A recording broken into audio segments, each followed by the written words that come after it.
أشهد أن لا إله إلا الله وحده لا شريك له وأشهد أن محمدا عبده ورسوله أما بعد فأعوذ بالله من الشيطان الرجيم بسم الله الرحمن الرحيم الحمد لله رب العالمين الرحمن الرحيم مالك يوم الدين إياك نعبد وإياك نستعين اهدنا الصراط المستقيم صراط الذين أنعمت عليهم غير المغضوب عليهم ولا الضالين.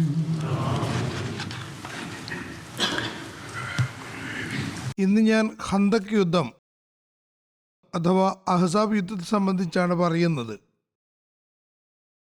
ഇത് ഹിജ്റ 5-ാം വർഷം, അതായത് ക്രിസ്തുവർഷം ഫെബ്രുവരി മാർച്ച് മാസങ്ങളിലാണ് നടന്നത്.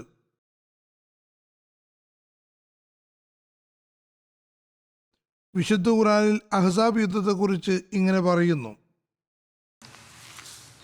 أعوذ بالله من الشيطان الرجيم يا أيها الذين آمنوا اذكروا نعمة الله عليكم إذ جاءتكم جنود فأرسلنا عليهم ريحا وجنودا لم تروها وكان الله بما تعملون بصيرا إذ جاءوكم من فوقكم ومن أسفل منكم وإذ زاغت الأبصار وبلغت القلوب الحناجر وتظنون بالله الظنون هنالك ابتلي المؤمنون وزلزلوا زلزالا شديدا وإذ يقول المنافقون والذين في قلوبهم مرض ما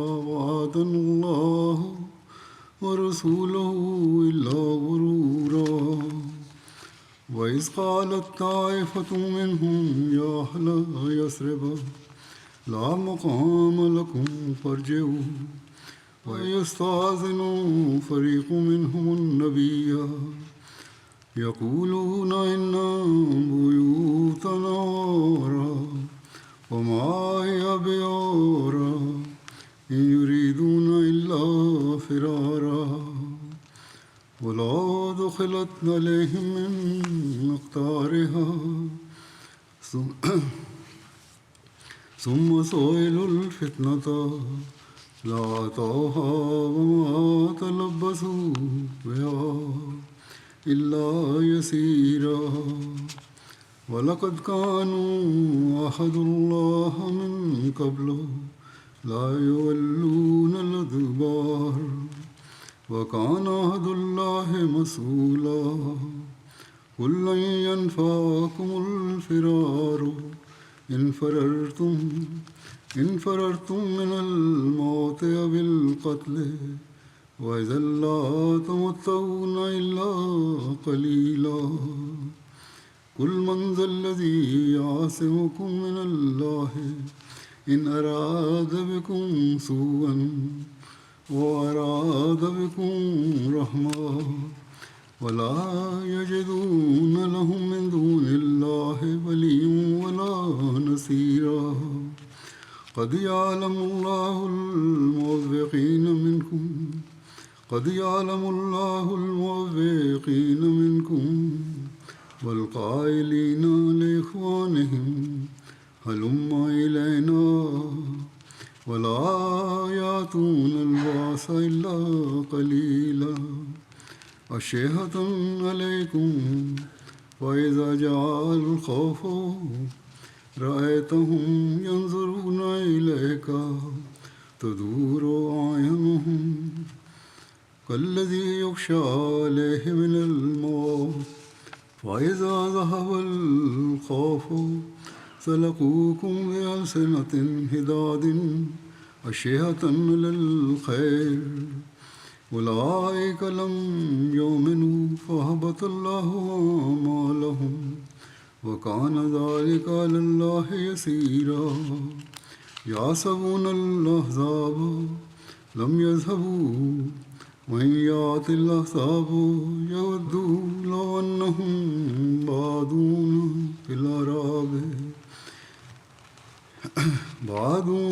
في الأعراب يسألون عن أنبائكم ولو كانوا فيكم ما قاتلوا إلا قليلا لقد كان لكم في رسول الله أسوة حسنة لمن كان يرجو الله واليوم الآخر وذكر الله كثيرا ولما رأى المؤمنون الأحزاب قالوا هذا ما وعدنا الله ورسوله وصدق الله ورسوله وما زادهم إلا إيمانا وتسليما من المؤمنين رجال صدقوا ما عاهدوا الله عليه ومنهم من قضى نحبه ومنهم من ينتظر وما بدلوا تبديلا ليجزي الله الصادقين بصدقهم ويعذب المنافقين إن شاء ويتوب عليهم إن الله كان غفورا رحيما ورد الله الذين كفروا بغيظهم لم ينالوا خيرا وكفى الله المؤمنين القتال وكان الله قويا عزيزا. വിശ്വസിച്ചവരെ, നിങ്ങൾക്ക് മേൽ അള്ളാഹു ചെയ്തു തരുന്ന അനുഗ്രഹം നിങ്ങൾ ഓർക്കുക. നിങ്ങളുടെ നേരെ ചില സൈന്യങ്ങൾ വന്നപ്പോൾ അവർക്കെതിരെ നാം ഒരു കാറ്റിനെയും നിങ്ങൾ കാണാത്ത ചില സൈന്യങ്ങളെയും അയച്ചു. തീർച്ചയായും അള്ളാഹു നിങ്ങൾ പ്രവർത്തിക്കുന്നത് നല്ലവണ്ണം നോക്കിക്കാണുന്നവനാകുന്നു. അവർ നിങ്ങളുടെ മേൽഭാഗത്തു നിന്നും താഴ്ഭാഗത്തു നിന്നും നിങ്ങളുടെ നേരെ വരികയും ദൃഷ്ടികൾ പതറുകയും ഹൃദയങ്ങൾ തെറിച്ച് കണ്ടതാളങ്ങളിൽ വരെ എത്തുകയും നിങ്ങൾ അള്ളാഹുവിനെ കുറിച്ച് പലതും വിചാരിക്കുകയും ചെയ്ത സന്ദർഭത്തിൽ അവിടെ വിശ്വാസികൾ പരീക്ഷണത്തിലകപ്പെടുകയും ശക്തമായി പരീക്ഷണത്താൽ വിറപ്പിക്കപ്പെടുകയും ചെയ്തു. അള്ളാഹുവും അവൻ്റെ ദൂതനും നമ്മോട് ചെയ്ത വാഗ്ദാനം വഞ്ചനയല്ലാതെ ഒന്നുമല്ല എന്ന് കപടവിശ്വാസികളും തങ്ങളുടെ ഹൃദയങ്ങളിൽ രോഗമുള്ളവരും പറഞ്ഞു. അവരിൽ ഒരു വിഭാഗം പറഞ്ഞു, യസ്രിബുകാരെ, നിങ്ങൾക്ക് തങ്ങി നിൽക്കേണ്ട സന്ദർഭമല്ല, അതുകൊണ്ട് നിങ്ങൾ തിരിച്ചു പോവുക. അവരിൽ മറ്റൊരു വിഭാഗം തങ്ങളുടെ ഭവനങ്ങൾ അരക്ഷിതാവസ്ഥയിലാണെന്ന് പറഞ്ഞ് നബിയോട് അനുവാദം ചോദിക്കാൻ തുടങ്ങി. വാസ്തവത്തിൽ അവർ അരക്ഷിതാവസ്ഥയിലായിരുന്നില്ല. അവർ ഓടിപ്പോകാൻ മാത്രമേ ഉദ്ദേശിക്കുന്നുണ്ടായിരുന്നുള്ളൂ. അവർ അതിൻ്റെ അഥവാ പട്ടണത്തിൻ്റെ എല്ലാ ഭാഗത്തു നിന്നും കയറുകയും പിന്നെ അവരോട് കുഴപ്പമുണ്ടാക്കാൻ ആവശ്യപ്പെടുകയും ചെയ്തിരുന്നുവെങ്കിൽ അവർ അത് ചെയ്യുമായിരുന്നു. അവർ അതിൽ കാലവിളംബം വരുത്തുമായിരുന്നില്ല, നിസ്സാരമായിട്ടല്ലാതെ. വാസ്തവത്തിൽ ഇതിനു മുമ്പേ അവർ തീർച്ചയായും തങ്ങൾ പിന്തിരികയില്ലെന്ന് അള്ളാഹുവിനോട് കരാർ ചെയ്തിരുന്നു. അള്ളാഹുവിനോട് ചെയ്ത കരാർ തീർച്ചയായും ചോദ്യം ചെയ്യപ്പെടുന്നതാണ്. പറയുക, മരണത്തിൽ നിന്നോ വധത്തിൽ നിന്നോ നിങ്ങൾ ഓടിപ്പോവുകയാണെങ്കിൽ ആ ഓട്ടം നിങ്ങൾക്ക് ഒരിക്കലും ഒരു പ്രയോജനവും നൽകുന്നതല്ല. അത്തരം അവസ്ഥയിൽ നിങ്ങൾ അല്പമല്ലാതെ പ്രയോജനം നൽകപ്പെടുന്നതുമല്ല. നീ ചോദിക്കുക, അള്ളാഹു നിങ്ങൾക്ക് വല്ല ബുദ്ധിമുട്ടും തരാൻ ഉദ്ദേശിക്കുകയോ അതല്ല അവൻ നിങ്ങൾക്ക് കാരണം നൽകാൻ തീരുമാനിക്കുകയോ ചെയ്താൽ അള്ളാഹുവിൽ നിന്ന് നിങ്ങളെ രക്ഷിക്കാൻ ആർക്ക് കഴിയും? അവർ അള്ളാഹുവിന് പുറമെ ഒരു രക്ഷാധികാരിയെയോ ഒരു സഹായകനെയോ കണ്ടെത്തുകയില്ല. നിങ്ങളിൽ നിന്നുള്ളവരെ യുദ്ധത്തിൽ നിന്ന് തടയുകയും തങ്ങളുടെ സഹോദരങ്ങളോട് ഞങ്ങളുടെ അടുക്കലേക്ക് വരികയെന്ന് പറയുന്നവരെയും അള്ളാഹുവിന് നന്നായി അറിയാം. വളരെ കുറഞ്ഞ പേർ മാത്രമല്ലാതെ യുദ്ധത്തിന് വരുന്നില്ല. നിങ്ങൾക്കെതിരിൽ ലുബ്ധ കാണിക്കുന്നു. അങ്ങനെ ഭയം ഉള്ള അവസ്ഥ വന്നാൽ അവർ നിന്നെ നോക്കുന്നതായി നീ കാണുന്നതാണ്. അതായത് മരണാസന്നനായ ഒരുവനെ പോലെ അവരുടെ കണ്ണുകൾ ഭയം നിമിത്തം കറങ്ങുന്നുണ്ടായിരിക്കും. പിന്നെ ഭയം ഇല്ലാതാകുമ്പോൾ നന്മയുടെ കാര്യത്തിൽ പിശുക്ക് കാണിച്ചുകൊണ്ട് മൂർച്ചയുള്ള നാവുകളുമായി അവർ നിങ്ങൾക്ക് പ്രയാസമുണ്ടാക്കുന്നതാണ്. അക്കൂട്ടർ യഥാർത്ഥത്തിൽ വിശ്വസിച്ചിട്ടില്ല. അങ്ങനെ അള്ളാഹു അവരുടെ കർമ്മങ്ങളെ നിഷ്ഫലമാക്കിയിരിക്കുന്നു. ഇക്കാര്യം അള്ളാഹുവിന് വളരെ എളുപ്പമാണ്. അവർ വിചാരിക്കുന്നത് സൈന്യങ്ങൾ പോയിട്ടില്ലെന്നാണ്. സൈന്യങ്ങൾ തിരിച്ചു വരുന്നതായാൽ അവർ നിരാശരായി ആഗ്രഹിക്കുക തങ്ങൾ ബദവികൾക്കിടയിൽ മരുഭൂമിയിൽ പോയി താമസിച്ചുകൊണ്ട് നിങ്ങളെ സംബന്ധിച്ച് അറിയുന്നവരായെങ്കിൽ എന്നായിരിക്കും. അവർ നിങ്ങളുടെ കൂട്ടത്തിലുണ്ടായാൽ പോലും അല്പം മാത്രമേ അവർ യുദ്ധം ചെയ്യുമായിരുന്നുള്ളൂ. തീർച്ചയായും നിങ്ങൾക്ക് അള്ളാഹുവിൻ്റെ ദൂതനിൽ ഒരു ഉത്തമ മാതൃകയുണ്ട്. അതായത് അള്ളാഹുവിനെയും അന്ത്യനാളിനെയും പ്രതീക്ഷിക്കുകയും അള്ളാഹുവിനെ അധികമായി സ്മരിക്കുകയും ചെയ്യുന്നവർക്ക്. സത്യവിശ്വാസികൾ സൈന്യങ്ങളെ കണ്ടപ്പോൾ പറഞ്ഞു, ഇത് തന്നെയാണ് അള്ളാഹുവും അവൻ്റെ ദൂതനും ഞങ്ങളോട് വാഗ്ദാനം ചെയ്തത്. അള്ളാഹുവും അവൻ്റെ ദൂതനും സത്യമാണ് പറഞ്ഞിരിക്കുന്നത്. അത് അവർക്ക് വിശ്വാസവും അനുസരണബോധവും വർദ്ധിപ്പിക്കുക മാത്രമേ ചെയ്തുള്ളൂ. വിശ്വാസികളിൽപ്പെട്ട ചില ആളുകൾ അള്ളാഹുവുമായി ചെയ്ത കരാറിൽ സത്യസന്ധത കാണിച്ചവരാണ്. ചുരുക്കത്തിൽ അവരിൽ തങ്ങളുടെ പ്രതിജ്ഞ പൂർത്തിയാക്കിയവരുമുണ്ട്. അവരിൽ അവസരം പാർത്തിരിക്കുന്നവരുമുണ്ട്. അവരൊരിക്കലും തങ്ങളുടെ കർമ്മശൈലിയിൽ ഒരു മാറ്റവും വരുത്തിയിട്ടുമില്ല.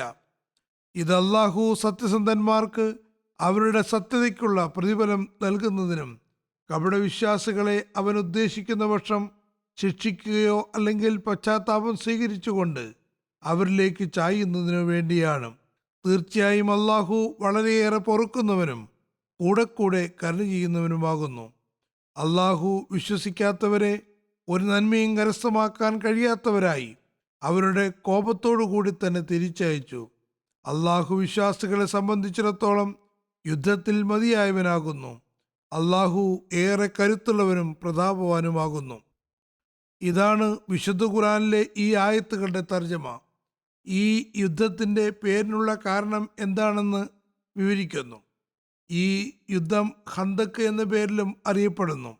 കാരണം അറബികളുടെ പതിവ് സമ്പ്രദായങ്ങൾക്ക് വിപരീതമായി ആദ്യമായി മുസ്ലിങ്ങൾ ഒരു കിടങ്ങ് അഥവാ ഖന്തക്ക് കുഴിച്ച് പ്രതിരോധ യുദ്ധം നടത്തുകയുണ്ടായി. ഇത് അഹ്സാബ് യുദ്ധം എന്നും അറിയപ്പെടുന്നുണ്ട്. ഖുർആൻ ഈ പേരാണ് നൽകിയിട്ടുള്ളത്. അഹ്സാബ് എന്നത് ഹിസ്ബ് എന്നതിൻ്റെ ബഹുജനമാകുന്നു. അതിനർത്ഥം കൂട്ടം അല്ലെങ്കിൽ ഗ്രൂപ്പ് എന്നാണ്.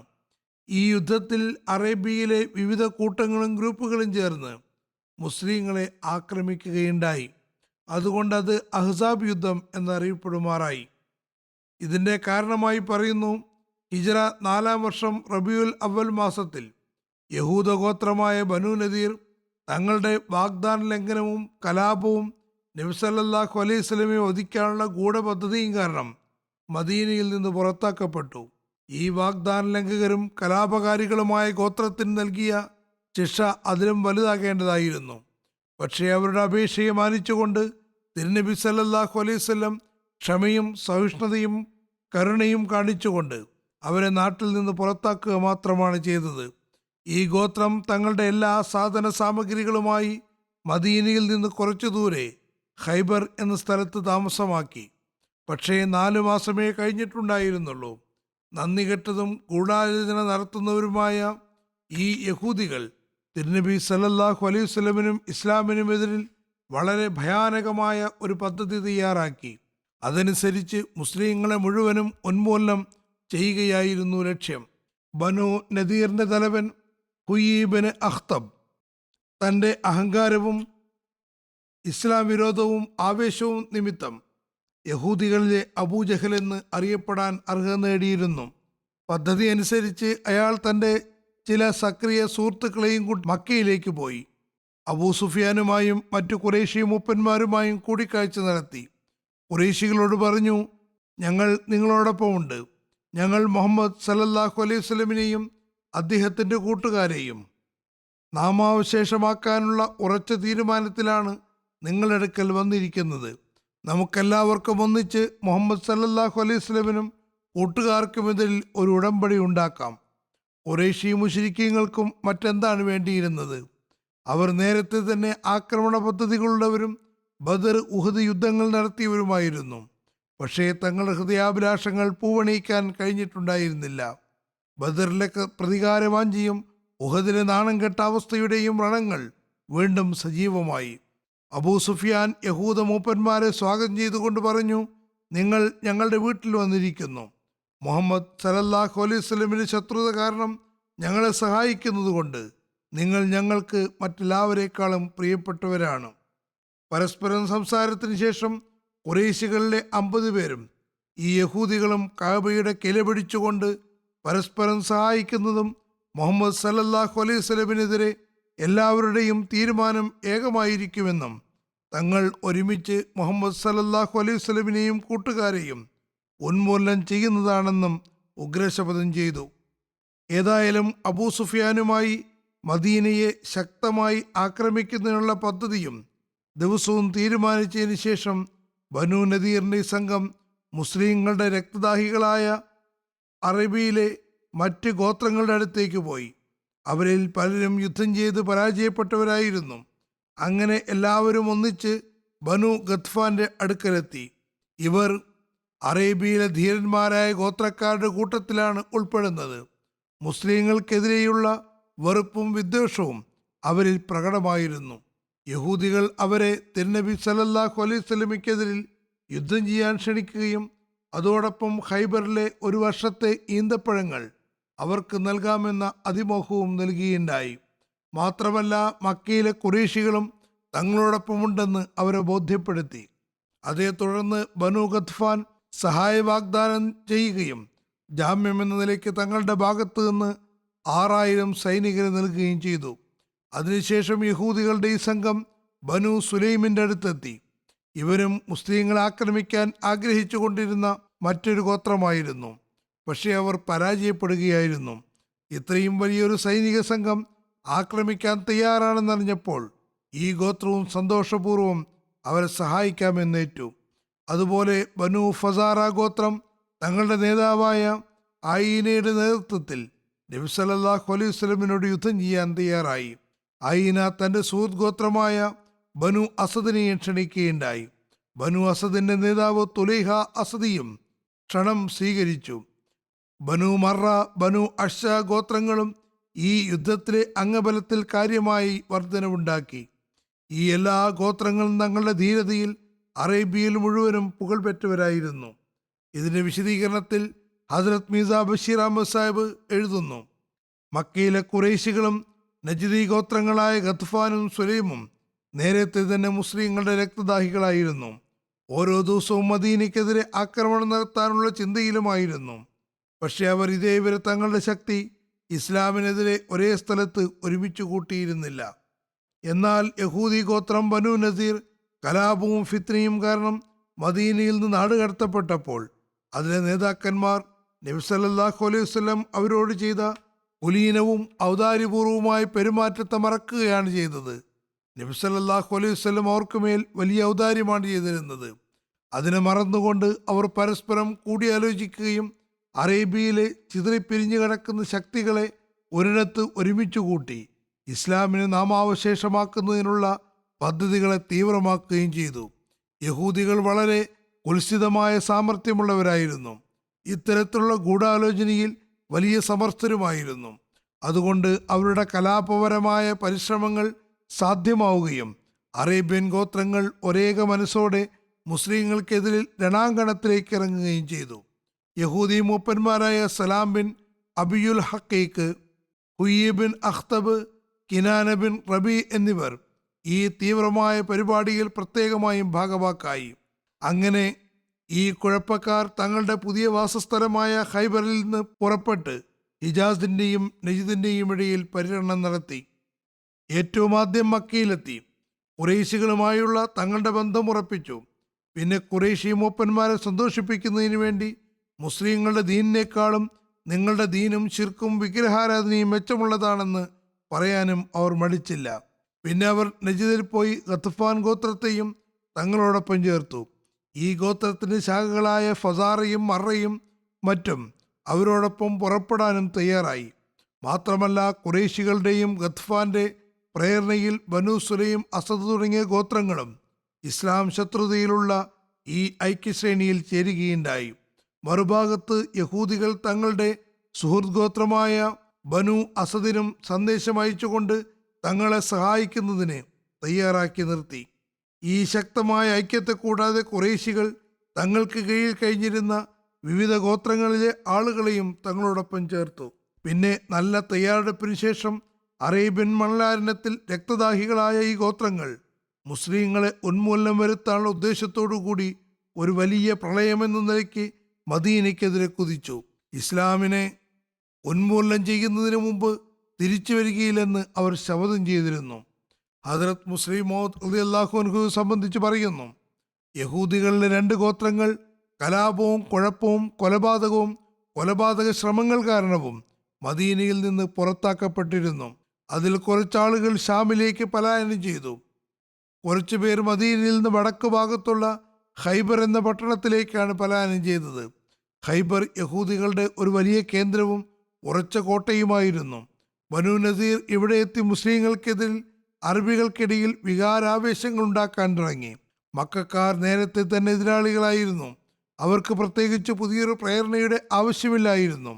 അതുപോലെ അറേബ്യൻ ഗോത്രങ്ങളിൽ വളരെ സ്ഥാനമുണ്ടായിരുന്ന നജിദിലെ ഗത്ഫാൻ ഗോത്രവും മക്കക്കാരുമായുള്ള സൗഹൃദം കാരണം ഇസ്ലാം ശത്രുതയിൽ തയ്യാറായിരിക്കുകയായിരുന്നു.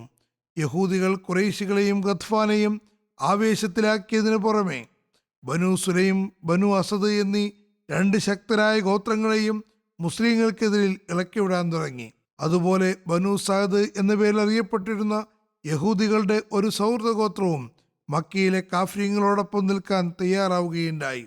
ഒരു നീണ്ട തയ്യാറെടുപ്പിന് ശേഷം അറേബ്യയിലെ എല്ലാ ശക്തരായ ഗോത്രങ്ങളും ഒരു പൊതു ഐക്യത്തിന്റെ അടിസ്ഥാനത്തിൽ ഒന്നിച്ചുകൂടി. അതിൽ മക്കക്കാരുമുണ്ടായിരുന്നു. മക്കയിലെ 4 പാടുമുണ്ടായിരുന്ന ഗോത്രങ്ങളുമുണ്ടായിരുന്നു. നജിദിലെയും മദീനയിൽ നിന്ന് വടക്കു ഭാഗത്ത് പ്രദേശങ്ങളിലുള്ള ഗോത്രങ്ങളും ഭാഗഭാക്കായിരുന്നു. യഹൂദികളുമുണ്ടായിരുന്നു. എല്ലാ ഗോത്രങ്ങളും ഒരുമിച്ചുകൂടി മദീനയെ ആക്രമിക്കുന്നതിനുള്ള ഒരു ശക്തമായ സൈന്യത്തെ തയ്യാറാക്കി. ഖുറൈശികളുടെയും മറ്റു ഗോത്രങ്ങളുടെയും ഈ യുദ്ധനീക്കത്തെയും അവരുടെ എണ്ണത്തെയും സംബന്ധിച്ച് കൂടുതൽ വിശദീകരണത്തിൽ എഴുതുന്നു. മക്ക ഖുറൈശികൾ 4000 സൈന്യവുമായിട്ടാണ് പുറപ്പെട്ടത്. അതിന് നേതൃത്വം അബൂ സുഫിയാനാണ് വഹിച്ചിരുന്നത്. സവാരികളുടെ നേതൃത്വം ഖാലിദ് ബിൻ വലീദ് ആയിരുന്നു. അവർ ദാറുൻ നദ്വയിൽ പതാക ഉയർത്തി. അത് ഖുറൈശികളുടെ കൂടിയാലോചന കേന്ദ്രമായിരുന്നു. പതാക വഹിച്ചിരുന്നത് ഉസ്മാൻ ബിൻ തൽഹിയായിരുന്നു. ഇദ്ദേഹം പിന്നീട് ഇസ്ലാം സ്വീകരിച്ചു. അദ്ദേഹത്തോടൊപ്പം 300 കുതിരകളും 1500 ഒട്ടകങ്ങളും ഉണ്ടായിരുന്നു. ബനു സുലൈമിന്റെ 700 പേർ ഖുറൈശികളുമായി ചേർന്നു. സുഫിയാൻ ബിൻ അബ്ദു ഷംസാണ് അവരുടെ നേതൃത്വം വഹിച്ചിരുന്നത്. ബനു അസദ് തുലൈഹ ബിൻ ഖുവൈലിദിന്റെ നേതൃത്വത്തിൽ പുറപ്പെട്ടു. ബനു ഫസാറയിലെ 1000 പേർ ഐന ബിൻ ഹസന്റെ നേതൃത്വത്തിൽ പുറപ്പെട്ടു. ബനു അഷ്ജയുടെ 400 പേർ അവരുടെ നേതാവായ മസൂദ് ബിൻ സഹീലയുടെ നേതൃത്വത്തിൽ വരുന്നുണ്ടായിരുന്നു. ബനു മറയുടെ 400 പേർ ഹാരിസ് ബിൻ ഔഫ് ബിൻ മറിയുടെ നേതൃത്വത്തിൽ പുറപ്പെട്ടു. ബനു ഗത്ഫാൻ 6000 സൈനികരെ വാഗ്ദാനം ചെയ്തിരുന്നു. യഹൂദികളിൽ നിന്ന് 2000-ലധികം റിസർവ് സൈന്യവും സൈന്യത്തിന്റെ പുറകിൽ അവസാന ആക്രമണത്തിന് തയ്യാറായി നിൽപ്പുണ്ടായിരുന്നു. ഇങ്ങനെ വ്യത്യസ്ത ഗോത്രങ്ങളിലുള്ള ആളുകൾ ഈ യുദ്ധത്തിൽ ഭാഗഭാക്കായി. അവരുടെ എണ്ണം 10000 ചില നിവേദനങ്ങളനുസരിച്ച് ഏറെക്കുറെ 24,000 പറയുന്നു. ഇവരെ എല്ലാവരുടെയും പൊതുവായ നേതൃത്വം അബൂ സുഫിയാൻ ബിൻ ഹർബിന്റെ കൈകളിലായിരുന്നു. അത് ഇതുവരെയുള്ള അറബികളുടെ ചരിത്രത്തിലെ ഏറ്റവും വലിയ സൈന്യ നീക്കമായിരുന്നു. ഇത് സംബന്ധിച്ച് ഹദരത്ത് മീർസാ ബഷീർ അഹമ്മദ് സാഹിബ് എഴുതുന്നു, ഖുറൈശികളുടെ ഈ വലിയ സൈന്യം ഏറെക്കുറെ 10,000 ആളുകൾ മുതൽ 15,000 ആളുകൾ വരെ അടങ്ങുന്നതായിരുന്നു. ചില നിവേദനങ്ങളുടെ അടിസ്ഥാനത്തിൽ 24,000 കാണുന്നു. 10,000 എന്ന അനുമാനത്തെ ശരിയാണെന്ന് അംഗീകരിച്ചാലും ആ കാലഘട്ടത്തിന്റെ അടിസ്ഥാനത്തിൽ ഈ അംഗബലം വളരെ വലുതായിരുന്നു. ഒരുപക്ഷെ ഇതിനു മുമ്പ് അറബികളുടെ ഗോത്രയുദ്ധങ്ങളിൽ ഇത്രയും വലിയ അംഗബലം ഒരു യുദ്ധത്തിലും ഉണ്ടായിരുന്നില്ല. മുഴുവൻ സൈന്യത്തിൻ്റെയും സർവ്വസൈന്യാധിപൻ അബൂ സുഫിയാൻ ബിൻ ഹർബായിരുന്നു. യുദ്ധസാമഗ്രികളും ഭക്ഷണപദാർത്ഥങ്ങളും എല്ലാ നിലയ്ക്കും യഥേഷ്ടമുണ്ടായിരുന്നു. അങ്ങനെ ഈ സൈന്യം ഹിജ്രി 5-ാം വർഷം ശവ്വാൽ മാസത്തിൽ, അതായത് ക്രിസ്തുവർഷം 627 ഫെബ്രുവരി മാർച്ച് മാസങ്ങളിൽ മദീനയ്ക്ക് നേരെ നീങ്ങിക്കൊണ്ടിരുന്നു. ഹദ്രത്ത് മുസ്ലിം മൗദ് റളിയല്ലാഹു അൻഹു ഇതേക്കുറിച്ച് വിവരിക്കുന്നു. വിവിധ ചരിത്രകാരന്മാർ ഈ സൈന്യത്തിൽ 10,000 മുതൽ 24,000 വരെ ആളുകളുണ്ടായിരുന്നു എന്ന് അനുമാനിക്കുന്നു. പക്ഷേ മുഴുവൻ അറബികളുടെയും സംഘടിതപരമായി കേവലം 10,000 സൈനികർ മാത്രമാണെന്ന് പറയാൻ സാധ്യമല്ല. തീർച്ചയായും 24,000 എന്ന അനുമാനമായിരിക്കും കൂടുതൽ ശരി. ഇനി കൂടുതലൊന്നുമില്ലെങ്കിൽ പോലും ഈ സൈന്യം 18 മുതൽ 20,000 വരെ തീർച്ചയായും ഉണ്ടായിരിക്കും. മദീന ഒരു സാധാരണ നാട്ടുമ്പുറമായിരുന്നു. ഈ പ്രദേശത്തിനെതിരെ മുഴുവൻ അറബികളും ആക്രമിക്കാൻ ഇറങ്ങുന്നത് ഒരു ചെറിയ ആക്രമണമാകുന്നതല്ല. മദീനയിലെ പുരുഷന്മാരെ ഒരുമിച്ച് കൂട്ടിയാൽ, അതിൽ കുട്ടികളെയും വൃദ്ധരെയും ഉൾപ്പെടുത്തിയാൽ പോലും 3,000 പേർ മാത്രമാണ് ഉണ്ടാവുക. ഇതിനെതിരെ ശത്രുക്കളുടെ സൈനിക ബലം 20-24,000 ആയിരുന്നു. പിന്നെ അവരെല്ലാവരും സൈനികരും യുവാക്കളും പൊരുതാൻ കെൽപ്പുള്ളവരുമായിരുന്നു. കാരണം പട്ടണത്തിൽ കഴിയുമ്പോൾ സംരക്ഷണത്തിന് പ്രശ്നമുണ്ടായിരുന്നു. അതുകൊണ്ട് അക്കാര്യത്തിൽ കുട്ടികളും വൃദ്ധന്മാരും എല്ലാം ഉൾപ്പെടുമായിരുന്നു. പക്ഷേ വിദൂര സ്ഥലങ്ങളിൽ സൈനിക നീക്കം നടത്തുമ്പോൾ അതിൽ യുവാക്കളും ശക്തരായ ആളുകളും ആണുണ്ടാവുക. അതുകൊണ്ട് കാഫിര്യങ്ങളുടെ സൈന്യത്തിൽ 20,000-മോ 25,000-മോ എത്ര ആളുകളാണെങ്കിലും അവരെല്ലാവരും ശക്തരും യുവാക്കളും യുദ്ധ നൈപുണ്യമുള്ളവരുമായിരുന്നു. എന്നാൽ മദീനയിലെ മുഴുവൻ പുരുഷന്മാരുടെയും എണ്ണം, അതിൽ കുട്ടികളെയും വികലാംഗരെയും ഉൾപ്പെടുത്തിയാൽ പോലും ഏറെക്കുറെ 3,000 മാത്രമാണ് ഉണ്ടായിരുന്നത്. ഈ കാര്യങ്ങൾ പരിഗണിച്ചുകൊണ്ട് മദീനയിലെ സൈനിക ബലം 3,000 അംഗീകരിച്ചാൽ പോലും ശത്രുക്കളുടെ എണ്ണം 40,000 അനുമാനിക്കേണ്ടി വരും. കാരണം ഈ എണ്ണങ്ങൾ തമ്മിൽ ഒരു പൊരുത്തവുമില്ല. ശത്രുക്കളുടെ എണ്ണം 20,000 കണക്കാക്കുകയാണെങ്കിൽ മദീനയിലെ സൈനികരുടെ എണ്ണം കേവലം 1,500 അനുമാനിക്കേണ്ടി വരും. കാരണം അതിൽ ദുർബലരായ ആളുകളും ഉൾപ്പെടുന്നുണ്ടായിരുന്നു. ഏതായിരുന്നാലും കാഫിര്യങ്ങൾ തങ്ങളുടെ യുദ്ധലക്ഷ്യവുമായി മുന്നേറിക്കൊണ്ടിരുന്നു. നബി സല്ലല്ലാഹു അലൈഹി വസല്ലം അതേപ്പറ്റി അറിഞ്ഞപ്പോൾ കിടങ്ങ് ഒഴിക്കാൻ തീരുമാനിച്ചു. ഇതിൻ്റെ വിശദീകരണത്തിൽ എഴുതുന്നു, തിരുനബി സല്ലല്ലാഹു അലൈഹി വസല്ലമയുടെ രഹസ്യ അന്വേഷണ വിഭാഗം അഥവാ ഇന്റലിജൻസ് ഈ കാര്യങ്ങളെ സംബന്ധിച്ച് ഒന്നും അജ്ഞരായിരുന്നില്ല. 4 ഭാഗത്തു നിന്നുമുള്ള വാർത്തകൾ തിരുനബി സല്ലല്ലാഹു അലൈഹി വസല്ലമിന് എത്തിക്കൊണ്ടിരുന്നു. ഖുറൈശികളുടെയും യഹൂദികളുടെയും ഈ ഭയാനകമായ പദ്ധതിയുടെ അറിയിപ്പുകളും മദീനയിലെത്തിയപ്പോൾ സഹാബാക്കളെ വിളിച്ചുകൂട്ടി അവരെ ശത്രുക്കളുടെ ദുരുദ്ദേശത്തെപ്പറ്റി ബോധ്യപ്പെടുത്തി. മദീനയിൽ നിന്നുകൊണ്ടോ അതല്ല പുറത്തുപോയി യുദ്ധം ചെയ്യണമോ എന്ന് അവരോട് അഭിപ്രായം ആരാഞ്ഞു. ഒരു വലിയ യുദ്ധസൈന്യത്തെയും അതിനു മുന്നിൽ വളരെ ചെറിയൊരു അംഗബലത്തെയും മുൻനിർത്തി വന്ന അധികം അഭിപ്രായങ്ങളും മദീനയുടെ ഉള്ളിൽ നിന്നുകൊണ്ട് തന്നെ പ്രതിരോധിക്കുന്നതാണ് കൂടുതൽ ഉചിതമായിരിക്കുക എന്നായിരുന്നു. നിവേദനങ്ങളിൽ ഹദ്റത്ത് സൽമാന്റെ അഭിപ്രായം സംബന്ധിച്ച് കാണുന്നുണ്ട്. അദ്ദേഹം കിഴങ്ങ് സംബന്ധിച്ച് അഭിപ്രായപ്പെട്ടു. പറയുന്നു, യാ റസൂലല്ലാഹ്, ഞങ്ങൾ ഫാർസികൾ കുതിരകളുടെ സംഘങ്ങളെ ഭയപ്പെടുമ്പോൾ അതിനു മുന്നിൽ കിടങ്ങ് ഒഴിക്കുമായിരുന്നു. അതായത് കുതിരകളുടെ സംഘങ്ങൾ വരുമ്പോൾ കിടങ്ങുകൾ ഒഴിക്കുമായിരുന്നു. അത് കാരണം അവയ്ക്ക് അത് കവച്ചു വെച്ച് വരാനുള്ള കഴിവ് ഉണ്ടായിരുന്നില്ല. ഈ അഭിപ്രായം എല്ലാവർക്കും ഇഷ്ടമായി. നബി സല്ലല്ലാഹു അലൈഹി വസല്ലം മദീനയുടെ അകത്തു നിന്ന് തന്നെ പ്രതിരോധിക്കാൻ തീരുമാനമെടുത്തു. കിടങ്ങ് ഒഴിക്കാനും കൽപ്പന നൽകി.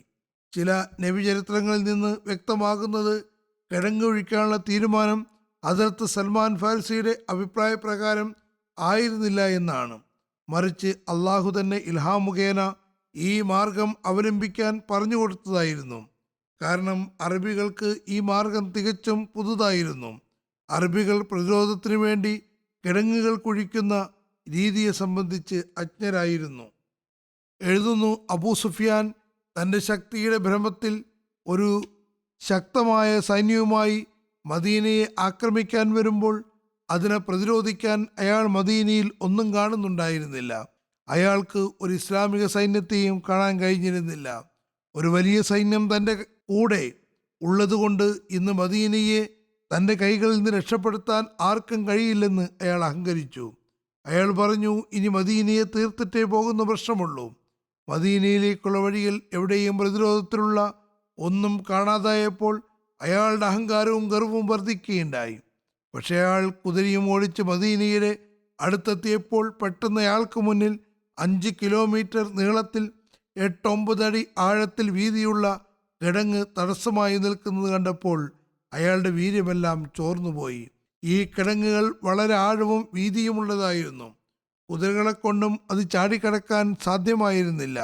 അങ്ങനെ അവർ ഈ കിടങ്ങ് താണ്ടി കടക്കാൻ പരാജയപ്പെട്ടപ്പോൾ വളരെ കോപവും നിസ്സഹായമായ അവസ്ഥയും അഹങ്കാരവും എല്ലാം നിറഞ്ഞ ഭാവത്തിൽ അവിടെ നിന്ന് തിരുനബി സല്ലല്ലാഹു അലൈഹി വസല്ലമന് ഒരു കത്തെഴുതി.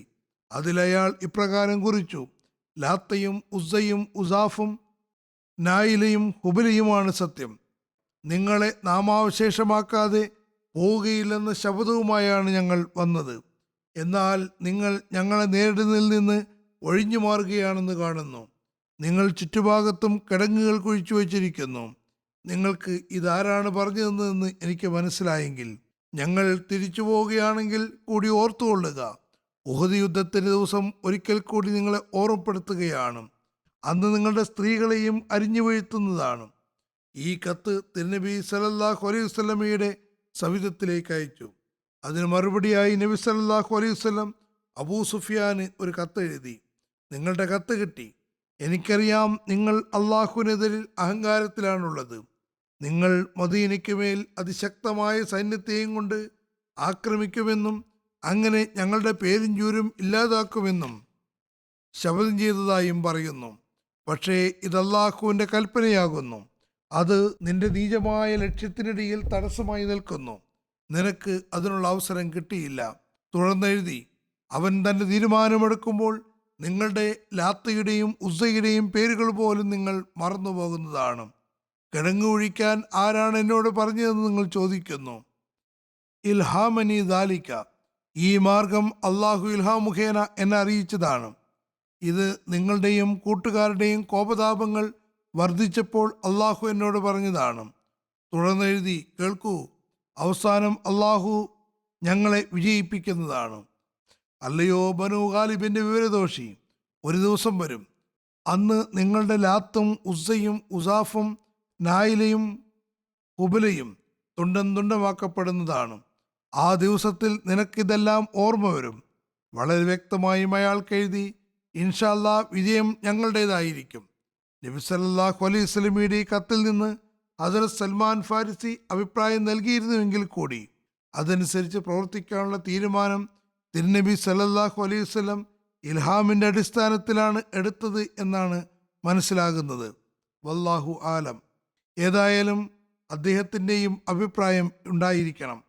പക്ഷേ അള്ളാഹുവെ സംബന്ധിച്ച് അറിയിപ്പ് നൽകുകയാണ് ഉണ്ടായത്. ബാക്കി വിശദീകരണങ്ങൾ ഇൻഷാ അല്ലാ പിന്നീട് വിവരിക്കുന്നതാണ്. ഇപ്പോൾ പാകിസ്ഥാനിലെ അഹമ്മദികൾക്ക് വേണ്ടിയും പ്രത്യേകമായി ദുആ ചെയ്യാൻ ഓർക്കുക.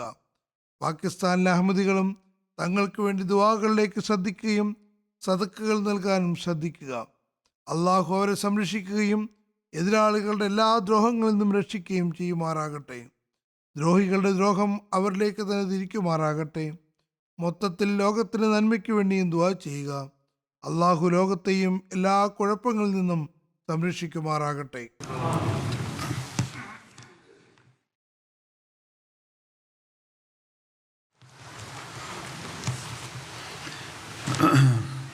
അൽഹംദുലില്ലാഹി നഹ്മദുഹു വനസ്തഈനുഹു വനസ്തഗ്ഫിറുഹു വനുഅ്മിനു ബിഹി വനതവക്കലു അലൈഹി വനഊദു ബില്ലാഹി മിൻ ശുറൂരി അൻഫുസിനാ വമിൻ സയ്യിആതി അഅ്മാലിനാ മൻ യഹ്ദിഹില്ലാഹു ഫലാ മുദില്ല ലഹു ومن يضلل فلا هادي له ونشهد أن لا إله إلا الله ونشهد أن محمدا عبده ورسوله عباد الله رحمكم الله إن الله يأمر بالعدل والإحسان وإيتاء ذي القربى